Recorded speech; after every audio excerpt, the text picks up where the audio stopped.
A paz de Jesus Cristo. O texto da nossa meditação está em Hebreus, capítulo 1, versículo 9, que diz assim: Amaste a justiça e odiaste a iniquidade. Por isso Deus, o teu Deus, te ungiu com óleo de alegria mais do que teus companheiros. Olha que interessante, o escritor aos Hebreus deixa registrado para nós, e isso nos faz retomar lá atrás, antes de Gênesis 1, antes da criação do mundo. Olha como é a profundidade desse escrito, né? Desta palavra revelada de Deus. Ele fala assim: amaste a justiça e odiaste a iniquidade. Quando ele fala isso, me vem à memória bem claramente a rebelião do luzeiro, a rebelião de Satanás, né? Por quê? Porque ele deixou que o pecado entrasse em si, e essa iniquidade, né? Ele estando ali através da sua vaidade, do seu orgulho, querendo se assentrar no trono, né? Nas mais altas nuvens, acima de Deus, Satanás, ele deixa a justiça de Deus, ele deixa tudo aquilo que é bom, e ele passa a viver em iniquidade. O pecado se torna normal em sua vida. Porém, Jesus Cristo, a Bíblia nos diz que ele amou a justiça e odiou a iniquidade. Ou seja, ele fez ao contrário do que Satanás e os anjos que o seguiram na rebelião fizeram. Por quê? O pecado deles os levou a odiar a justiça e a amar a iniquidade. Mas agora a santidade de Cristo, que trazia consigo a santidade do Pai, faz com que você ame a justiça.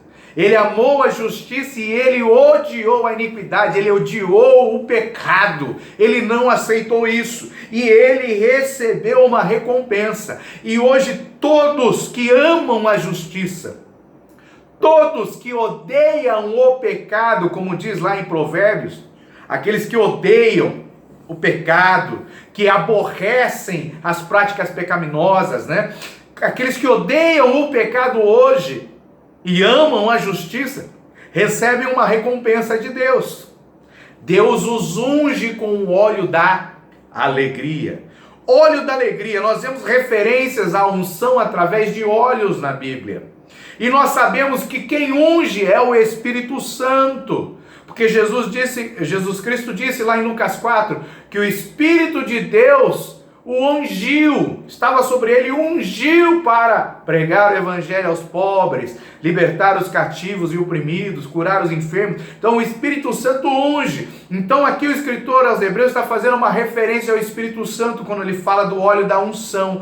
Por isso que nós sabemos que a alegria que o crente tem não é a alegria deste mundo que é passageira, mas é a alegria do Espírito Santo. Então quando nós odiamos o pecado, quando nós odiamos a iniquidade, passamos a amar a justiça de Deus, nós recebemos a unção da alegria do Espírito Santo. Ok? E quanto mais eu odiar o pecado, quanto mais eu aborrecer a iniquidade, quanto mais eu me separar das imundícias deste mundo, mais alegria eu vou ter, mais unção eu vou receber de Deus, mais a unção que vem com óleo da alegria. E isso, muitas vezes nós vemos pessoas tristes ao nosso redor, é porque elas ainda não aprenderam a amar a justiça e aborrecer o pecado. Porque conforme mais elas forem amando mais a Deus, amando a sua justiça e aborrecendo ao pecado, mais alegres elas vão se tornar, mais da alegria do Espírito Santo elas vão ter. Que Deus nos abençoe em nome de Jesus Cristo.